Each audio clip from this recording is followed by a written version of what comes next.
Hi, I'm Micah Halpern. Thank you for joining me today as I do some thinking out loud. Our first segment is called Background Briefing. The first thing I've been thinking about is the disconnect between Israel and the United States and the consequences we are witnessing. Because fundamentally, we're seeing a real disconnect between the United States and Israel, witnessing an unraveling of a long and unwavering friendship. Literally right now. It's been happening over several months, but even maybe a half a year, as Israel was fighting for its very security, its countrymen, and is in the need of friendship in the highest and most influential places. The good faith between the two countries, the United States and Israel, is critical, often referred to as the big brother and young brother relationship. Unfortunately, it has been rapidly disappearing. And because of that, it looks as if Israel's best friend might not be the United States now. When you play out the game of the negotiations that have been taking place between the Palestinians, the Israelis, between America, Europe, the Arab world, it looks like Egypt has almost become Israel's most important advocate in the dialogue. Egypt, sometimes even Saudi Arabia. Imagine that. But that's another subject for another time. You see, sometimes diplomacy forces the wrong people together, and in the end, that causes more harm than good. And that's specifically what I'd like to address. Secretary of State John Kerry, the senior diplomat of the United States, has in certain ways abandoned Israel for the Hamas and Palestinian cause. And I say that not lightly. I'm not saying he's throwing everything out, but in certain ways, he's taken the point of view of the Palestinians and pushed that, which is important because is he representing the United States? If he is that friendship with the Palestinians more close than the relationship between Israel and the United States? I'm not referring to his ill-timed and revealing comment caught by Chris Wallace on the Sunday Newsmakers show. I'm talking about the ill-witted and almost anti-Israel ceasefire plan that he submitted to both Israel and Hamas for approval. It has been clear to me for a long time, while that, like his boss, the United States Secretary of State, does not understand the Middle East. He has no feeling for the pulse of the region, no idea of what drives the peoples, not people, peoples, that is the groups of people that are there, who lives there, why they're motivated to do what they do, how that works. I'm convinced that they are out of step with that. Yes, they have advisors. Do they listen to them? And do their advisors understand? I'm not so certain. But despite his many, many trips to the region, over the years, not just in his current position, Kerry still does not understand that not everyone thinks like an American or lives like an American.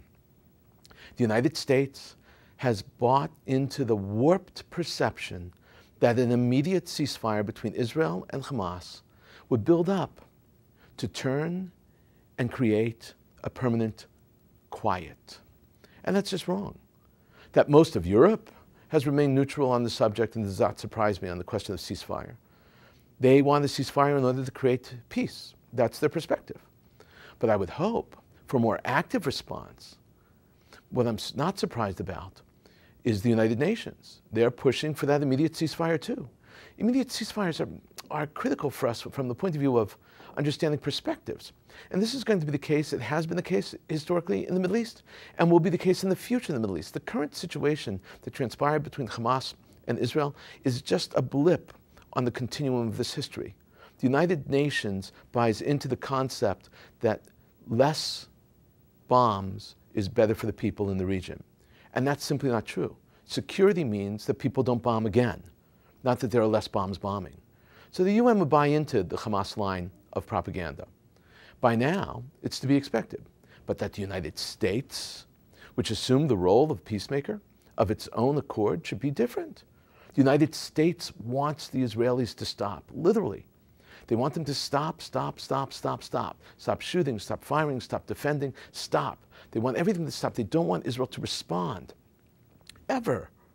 They say that they're entitled to respond. They believe that they can respond. They stand by Israel's principle of defending itself. But they want them to stop. They want them to act responsibly. They believe that that will save lives. In reality, it will not. In short, humanitarian ceasefires are one thing, but instituting a ceasefire that does not include disarming Hamas and destroying tunnels, Hamas has spent so many years building. Any way that that will continue, any problem or solution that will be resolved by simply stopping, does not solve the problem. They spent so much money, so much time building these things. Hamas did, along with Iran. There were Iranian engineers that put it together. Israel will be wasting time if they didn't demand that they actually destroy those weapons. And tunnels are aggressive, offensive weapons. Israelis think that the United States is not dealing straight with them. Israel knows that the United States was simply pressuring them, not Hamas, to accept the terms of the ceasefire put forth by Kerry. They do not have to push Hamas to accept the terms. They were all exclusively the terms articulated by Hamas. That's scary when you think about it. Why? Because it means that the United States was actually fronting for the other side, for Hamas. How is that possible?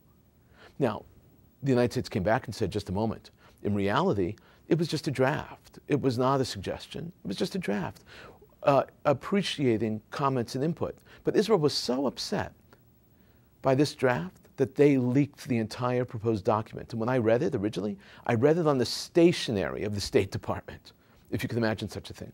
Haaretz, the newspaper in Israel, the daily newspaper, left of center, daily newspaper, so published it so that everyone could read the details and confirm for themselves what the United States had actually done. Readers of the proposed document were suggesting maybe there is a big problem here. Maybe the United States had abandoned Israel on this issue. And the ceasefire left Americans and lovers of Israel across the world questioning whether or not the proposal was real and official, but whether or not the United States had abandoned Israel on this question. As you can imagine, the leaking of the document really ticked off the United States. And the State Department and the White House was tremendously frustrated because it hemmed them in, and they were hawing and hemming about this whole question. And they suggested the document was not as it was presented, not a final agreement at all. Well, maybe. But honestly, what Israel wants is a demilitarized Hamas. And I think that that's probably the best solution. They're saying that it was based on the Egyptian proposal, but that's not true. The Americans did not base it on the Egyptian proposal. Why not? Because the proposal has no resemblance to the Egyptian proposal. So different is it from Kerry's proposal to the Egyptian proposal, is that, just for an example, border control with Gaza is removed in the proposal and was given to Qatar and Turkey. Absolutely rejected by Egypt. They would never have allowed that. The Kerry proposal makes no mention of demilitarized Hamas, which is a fundamental principle of the Egyptian proposal and the goal and objective of Israel and Israel's operation. The United States, in a blatant display of diplomatic and military naivete, embarked on this issue and broached the subject. It's more interesting to return calm to the region in the ceasefire than anything else for them. From the United States, getting everyone to stop shooting is a priority, but a colossal misplaced priority. Ceasefires are not resolutions. And the United States, as a result, has empowered Hamas. They've done this several times. They did it by shutting down the airports in Israel, by shutting down Ben Gurion Airport, the international airport of Israel, the largest airport in Israel, the international airport of Israel. The FAA halted travel to Israel. They literally handed over a success to Hamas. So the United States of America, the second target, you might note, of Hamas, which is important to note, takes their side, takes Hamas's side, and not Israel. Egypt also was upset by this. How can Hamas feel emboldened? They are emboldened by this. How can they not but feel emboldened? And now Hamas wants more, and they might get more.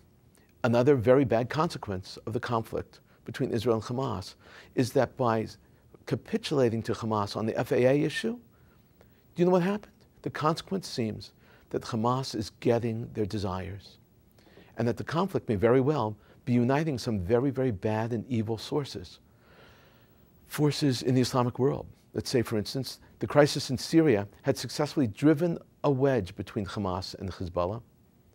But now Hamas and Iran and Hezbollah are all united despite the conflict in Syria.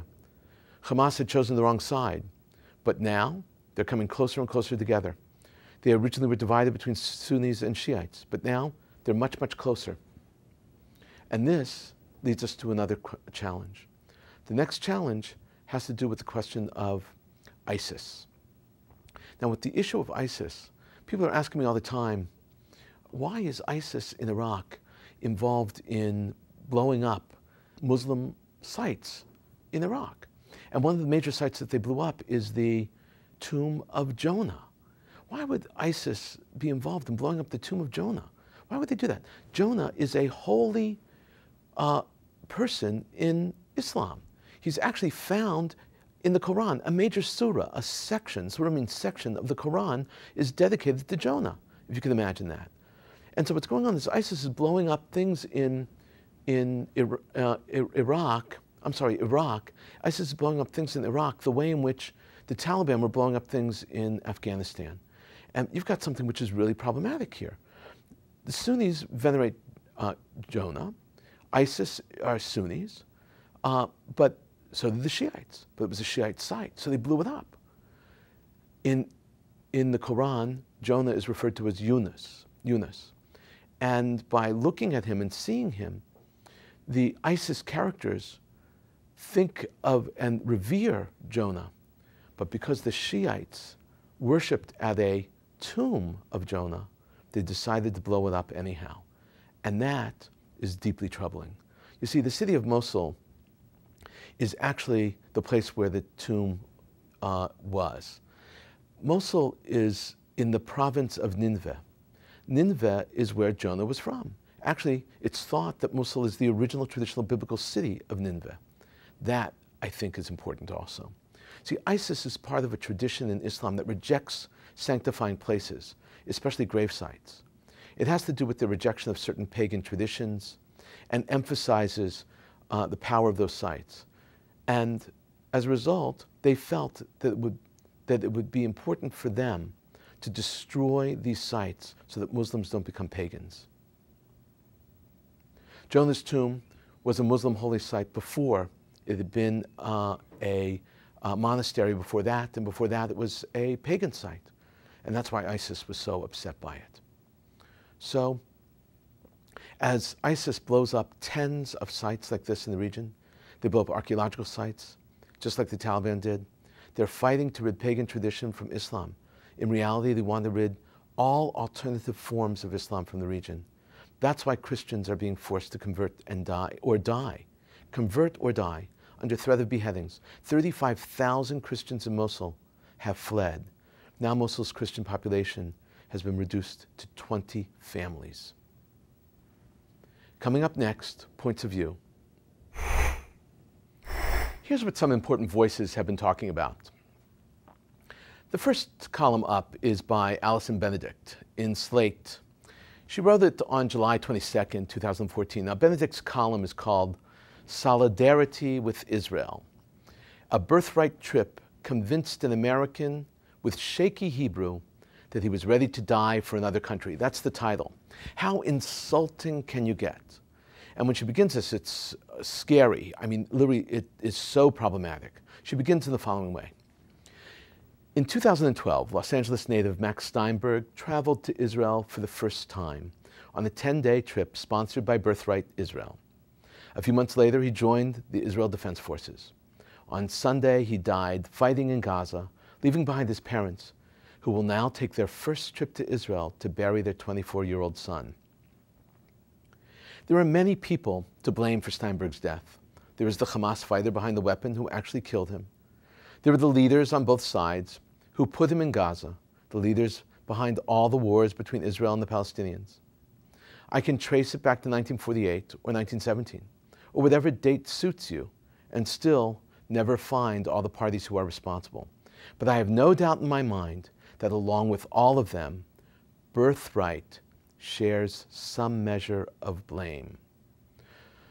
Toward the end of her piece, Benedict is extremely callous and judgmental like you'd never believe. And before I even read the conclusion, one has to realize her mistakes are so prominent. To suggest that there's wars that have been fought between Israel and the Palestinians is ridiculous. Right? Even the operation in Gaza right now is an operation that is not a war. The Palestinians cannot destroy Israel, right? Embarking on terror and calling it a war of terror is one thing, but it's not actually a war. But she is terribly callous and sadly judgmental. Here's what she says as she concludes. What makes an American kid with shaky Hebrew and no ties to the state of Israel suddenly decide he's ready to make this sacrifice? Maybe Max was especially lost or especially susceptible, or maybe he was just looking to do something good and became convinced by his birthright experience that putting on an IDF uniform and grabbing a gun was the way to do it. It turns out that it's not that hard to persuade young people to see the world a certain way, and that birthright is very good at doing. You spend hundreds of millions of dollars to convince young Jews that they are deeply connected to a country that desperately needs their support. This is what you get. How insulting. This piece out of Slate by Benedict is just simply insulting. Compare this to Birthright's Didn't Kill American IDF Soldier by Eleanor Goldberg. So this one comes out in the Huffington. So the Huffington Post has a piece about by Goldberg, who was an editor of Huffington Post Impact. Now the Impact section of the Huffington Post is really dedicated to kids. It's a kids-oriented thing. Kids meaning sort of 15 to 20. Now, she begins by explaining the following. She says, a Los Angeles native who upped and moved to Israel alone to volunteer with the Israel Defense Forces died in combat on Sunday. But according to an editor at Slate, it wasn't Hamas who killed the 24-year-old. Rather, a funded group trip led to his demise. Even before his body was lowered into the ground, Alison Benedict concluded in her callous Slate piece that a tour Max took to Israel 2 years ago shares some measure of blame in his death. And that's a quote, shares some measure of blame in his death. Back in 2012, Max, along with his brother and sister, went on an all-expense-paid trip to Israel, a program which was established in 1999 to strengthen young Jews' connection to their culture and history. And she concludes with quoting Max's mother, Evie. And this is important because here, the Huffington Post piece slams the Slate piece. The Slate piece said that Birthright killed Goldberg. I mean, that Birthright killed Steinberg. And Goldberg, in her piece in Huffington, says, no. We now know why Max fell in love with Israel, Max's mother said. And this is powerful. During her eulogy, while surrounded by thousands of supporters of Har Herzl, actually 30,000 people came to his funeral, 30,000 people. And his mother says, it was all because of its people. He was embraced with open arms and treated like family. And for that, we are grateful. At this point, when the pain of losing a child is so raw, even Max's parents aren't playing the blame games. They've only offered positive words to the program that introduced him to Israel, to the country that adopted their son, and to the military that accepted his sacrifice. If the Steinbergs, while in the throes of their darkest moment, can talk about love, support, and family, maybe we can too. Coming up next, commentary through cartoons, where pictures tell the story. The first cartoon I want to talk about is Dry Bones. It's by Yaakov Kirshen. Now, Yaakov Kirshen, for years, published in the Jerusalem Post. He began in January of 1973, and in Jewish papers around the world. He's syndicated now by Kagel. A Kagel syndicate is one of those syndicates that I draw on a lot. He's this big, bald, tall guy, actually, white hair, but you can barely see it. It's very close. I want to focus on two particularly biting and hilariously funny pieces that Kirshen does with Dry Bones. In the first, there are 4 panels, and the character is talking and says, the media is reporting of Israel's actions in Gaza. The next balloon, after not reporting Gaza bombing of Sderot. And then the last 2 balloons work like this. And he says, not reporting it, this is the quote, is like trying to explain American entry into World War II without mentioning the bombing of Pearl Harbor. That's funny. In other words, context is everything. If you don't have the context, you don't have an understanding of what's going on. His second cartoon is even funnier. It's 6 panels of a conversation between 2 people. In the first balloon, he goes, Gaza is firing missiles again at Israeli cities and towns, but it's no big deal. The second guy asks with exclamation, no big deal. The other guy says, nope. And it won't be a big deal until Israel fires back. Now that's terribly biting. You see, because what's interesting, or what's powerful, what's different, or what he's saying is, it doesn't matter so much to the world press when Israel gets bombed. What matters is when Israel bombs Gaza. It reminds me of that joke. The FAA was canceling flights, if you remember. And so there was a cartoon that was in the Israeli press that announced, given the cancellations of all the flights to Israel, the Israeli Air Force would like to announce that all scheduled flights to Gaza are going on as originally scheduled.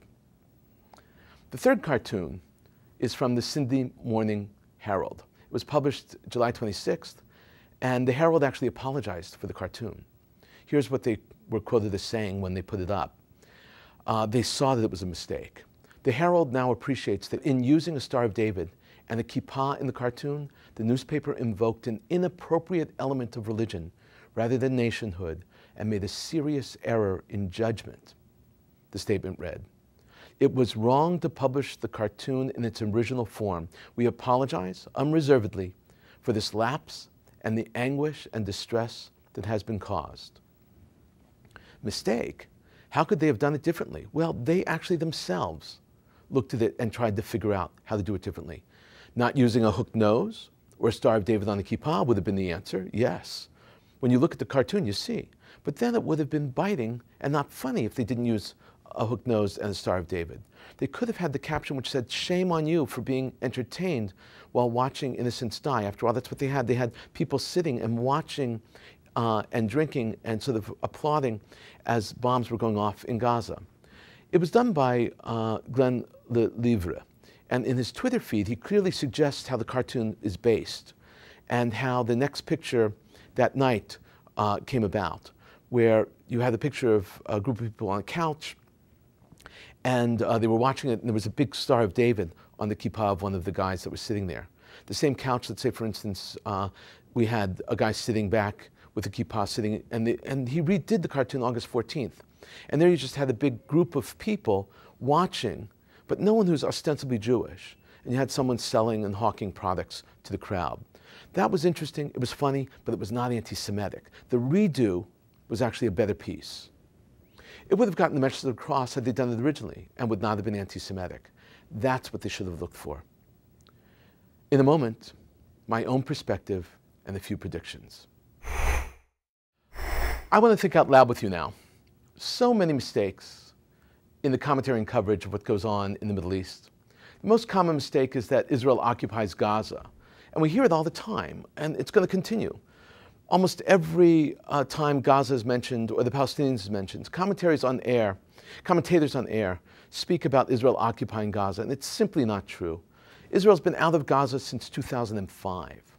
That's important. Hamas made it what it is totally by themselves. They're responsible for it. They threw up the PA in a bloody coup in 2007.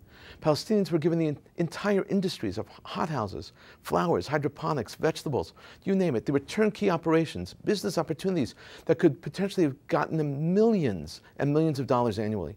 Instead of building the industries, They built terror tunnels. They destroyed it all. The second terrible mistake that's constantly being made is this issue of ceasefire. And I spoke about it earlier, but it needs to be clearly articulated. People think that A plus B equals C. You have people who are fighting, you get them to stop, and then it becomes peace. That's not what happens.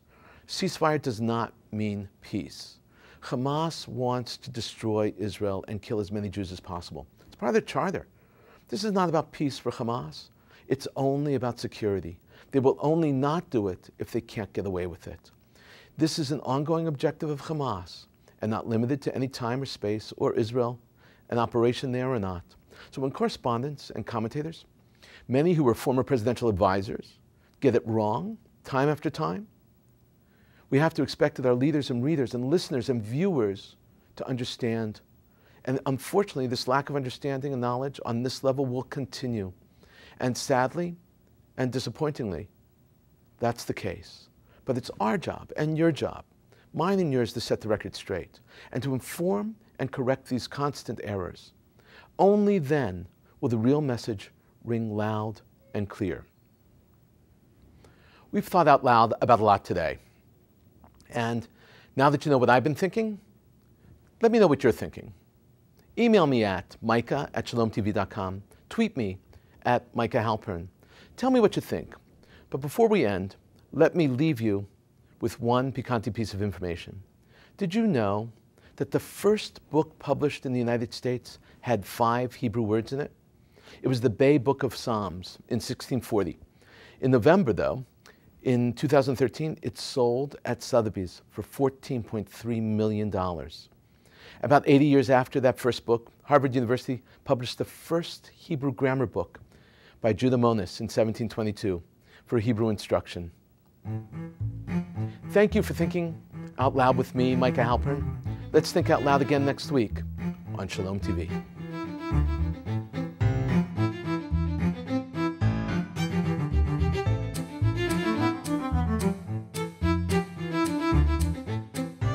We would be pleased to send a complimentary DVD of this program to anyone who wishes to support Shalom TV with a tax-deductible gift of $36, double high or more, to the nonprofit organization Jewish Education in Media. Simply visit the Shalom TV website homepage and click on the Donate button to make a donation by PayPal or your credit card. And please indicate the program for which you would like a DVD. Or you can send your tax-deductible check made out to GEM. To GEM, Post Office Box 180, Riverdale Station, Bronx, New York, 10471. And again, please remember to indicate which program you would like to receive on DVD with our compliments. And we thank you for your kind support.